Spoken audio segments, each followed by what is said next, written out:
So we've just had the spring statement from the Chancellor, and lots of it is just noise, to be honest. But at the core of this, the perennial problem, the thing that just keeps on raising its head and really this is where all these negative conversations come from, is the level of debt which the UK is in currently. I'll just give you an idea of the scale of the debt currently. Now, a graph should have just come onto your screen titled UK government debt as a percentage of GDP. And you can see there, we're currently riding at about 100% of GDP.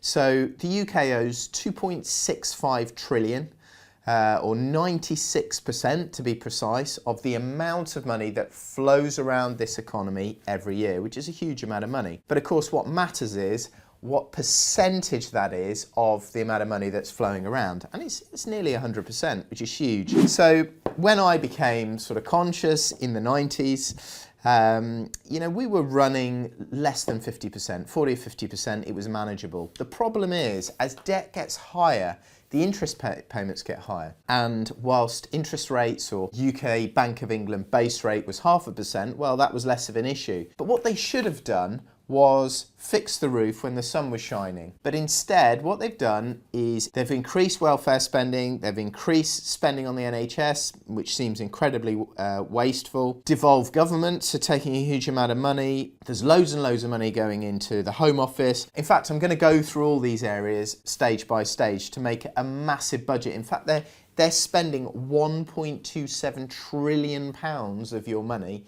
every year. So the current debt is 2.65 trillion, which is about 100% of GDP. But every year they're spending roughly 50% of all of the money that is generated. And by the way, the private sector pays for the public sector in its entirety. So about half of the money that is flowing around the economy, the government is taking and thinks it can do a better job than the market. Back to the UK government debt as a percentage of GDP, you can see on that graph we're at roughly 100%. Through the 90s it was running at maybe 40 or 50, a lot more manageable, but as interest rates have risen, because clearly, all the way up to, maybe 3 years ago, base rate was extremely low. So the interest that they were paying on that debt was very, very low. But since that point, base rate has gone up significantly, and now we're at 4.5%. So the interest that they are paying on that debt is now 105 billion a year.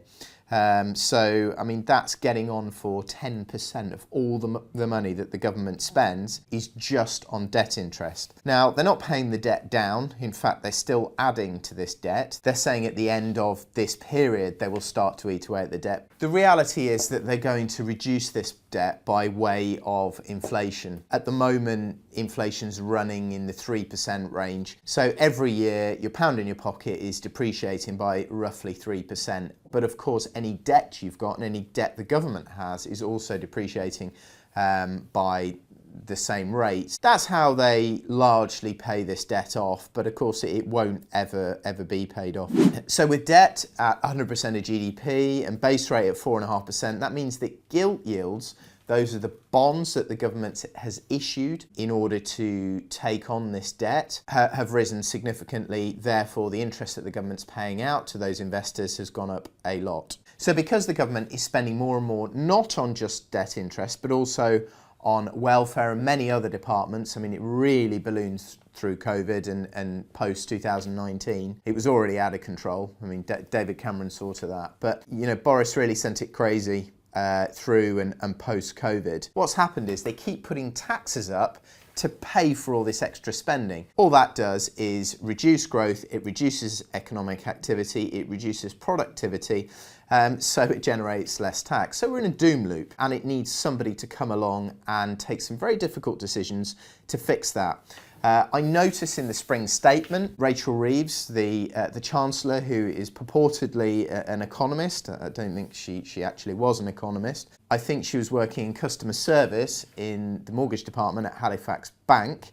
and maybe had a shorter stint than she admits to at the Bank of England subsequently. She has said that she's going to reduce welfare spending. So if we go on to the next pictorial now, you can see that on there, welfare spending is £313 billion a year, which is just under 25% of all the money that the government spends. Now, of course, there are pensions in there that were promised, and you know, if somebody works in a job and they're promised a certain pension, then you know they should get it. But clearly, there are lots of people who are at home, they're not working. Lots of people are claiming all sorts of benefits, maybe due to mental health or all sorts of things that are not particularly verifiable. And this is sending the welfare budget higher and higher. Rachel says she's going to deal with this, but again, context is so important. She's talking about saving 5 to 6 billion, which might sound quite a lot, but out of a welfare budget of 313 billion, that is under 2% of the welfare budget. So actually all she's doing is trying to just stick within her fiscal rules to prevent the interest that she's having to pay on those gilts, on those government bonds, going up too much. Is it a big deal? No, she's just fiddling around the edges. They've also said they're going to increase UK defence spending, which is absolutely critical. Clearly we need that. You know, it's a small increase of 2.2%. I suspect they're going to have to go higher to 3%.